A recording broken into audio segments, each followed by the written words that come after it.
Hello, everyone. I'm Miss Katie, and thank you for joining me for this mini parenting class. Today, I will be talking about the dominant paradigm. This is our United Statesian culture, or if you are from another country, it is the culture of the place where you live, the country where you live. In our culture, children, we value children who behave well more than we value children who are misbehaving. In our dominant paradigm culture, this is true. Think of the words and things that people say to each other. Oh, you have a lovely daughter. You have a handsome son.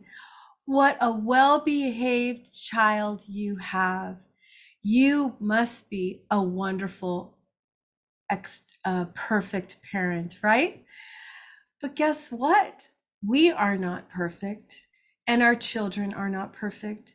In this moment, they have found us and our child in a calm state. When a child is behaving or has good behavior, their needs are met. When a child is having a hard day, is having a tantrum, is having big feelings, they have needs that are unmet. But in our culture, we expect children to behave perfectly, and children who don't behave perfectly are inconvenient to us, are aggravating us, and are rocking the boat, right? So if we, in the nonviolent paradigm, the child is more important than the behavior. So let's focus on that and say that again. The child is more important than their behavior. So creating a family environment where your child can come and speak to you about how they are feeling, what they are needing, and what is going on with them and their body.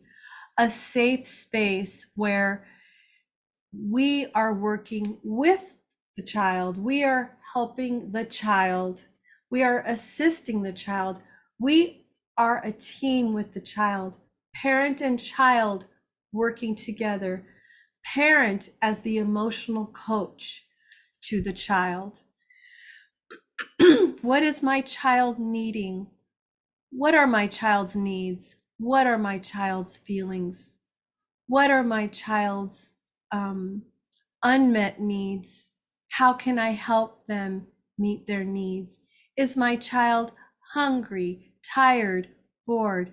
Is my child coming down with an illness?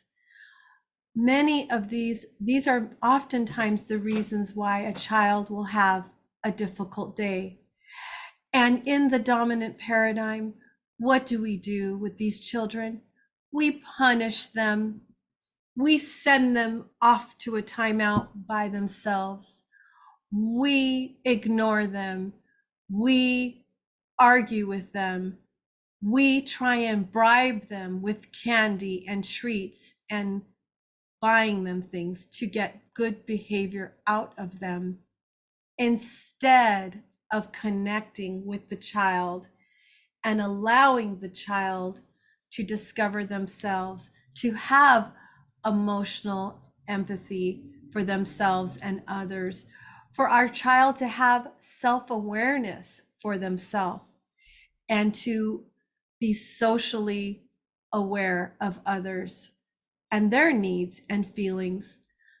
The best thing that you can say to a child when they are having a rough day, or an adult, are you okay? Can I help? Do you need a hug? Or if a child feels scared, you are safe now. I have you. You are safe. Then we wait for the child to be in a calm state. And then we can ask questions, and then we can offer solutions if this situation happens another time. But thinking about the difference between what do you value more in your home, the child or good behavior from your child? This is a question that I'd like for you to ask yourself. What do we value in our homes? Our child or good behavior from our child? When we want good behavior from our child and expect good behavior from our child 24/7, we are asking our child to stuff down their feelings, stuff down their emotions, stuff down their unmet needs for our benefit.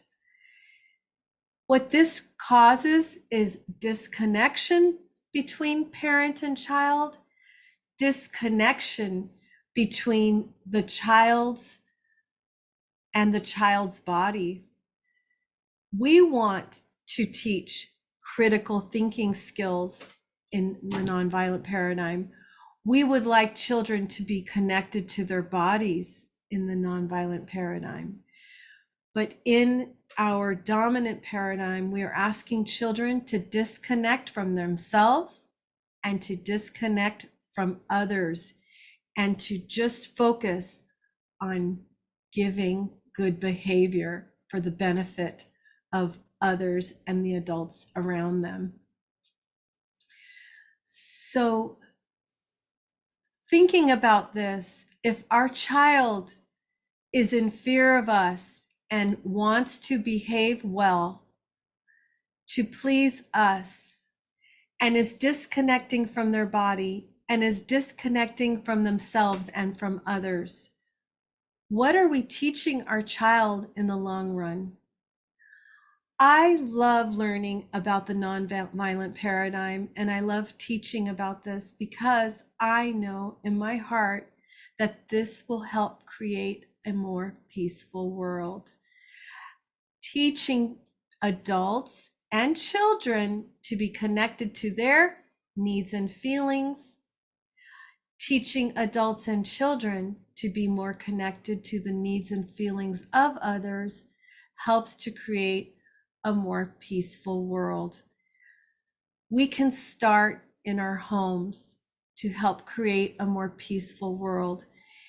In the nonviolent paradigm, it's about the relationship between parent and child, and how can we work together, and how can the parent be the best emotional coach for that child and safely delivering these children to the future and safely delivering them to adulthood.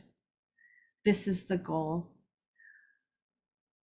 Thank you for joining me today, and I look forward to seeing you next time. Take good care and make sure to be loving and gentle with your family, your friends, and others. Thank you.